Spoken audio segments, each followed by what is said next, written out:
السلام علیکم ورحمۃ اللہ وبرکاتہ۔ رمضان اللہ تعالیٰ کی بہت بڑی رحمت ہے۔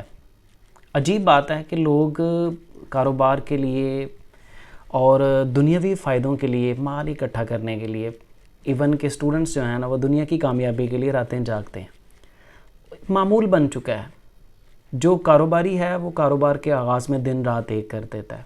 کس کے لیے؟ دنیاوی فائدے کے لیے۔ وہ دنیا کے جو آخرت کے 100 سال کے مقابلے میں، آخرت کے پہلے دن کے مقابلے میں دنیا کی 100 سال کی زندگی 2 سیکنڈ کی بنتی ہے۔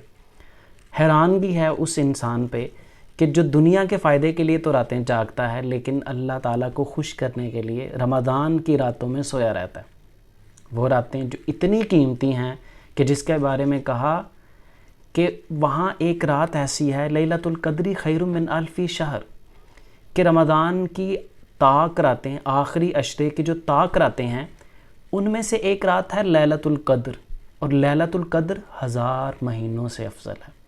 83 کم و بیش تقریباً 83 سال کی عبادت سے بھی زیادہ افضل یہ رات۔ انسان کتنی غفلت کے ساتھ، کتنا بھول کر اس کو چھوڑ دیتا ہے اور اس کے فائدے کو چھوڑ دیتا ہے۔ اس رات میں قیام کر کے اللہ تعالیٰ کو خوش کرنے کی جو اپرچونٹی تھی اس کو چھوڑ دیتا ہے۔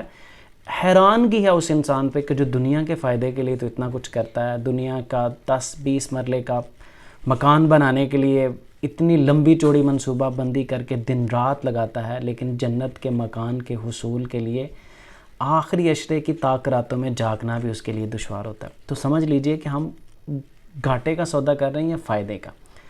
فائدے کا سودا وہ ہے جو لانگ ٹرم میں جائے، جو لانگ رن میں جائے۔ ہم کیا ہے کہ ساری زندگی کما کر، اکٹھا کر کے بڑھاپے میں پھر اتر کر، اور وہ سارا ٹرانسفر کر کے یہاں شفٹ کر کے دوسروں میں منتقل کر کے یہاں سے چلے جائیں، اور وہاں پہ ہمارے پاس ہمارے اعمال میں کچھ ہو ہی نہ، تو اس سے بڑا خسارہ کیا ہو سکتا ہے؟ بہترین زادِ راہ آخرت کا زادِ راہ ہے جو انسان۔ رمضان ہمارے پاس ایک موقع ہے، اور اس کی طاق راتیں ہمارے پاس ایک موقع ہیں۔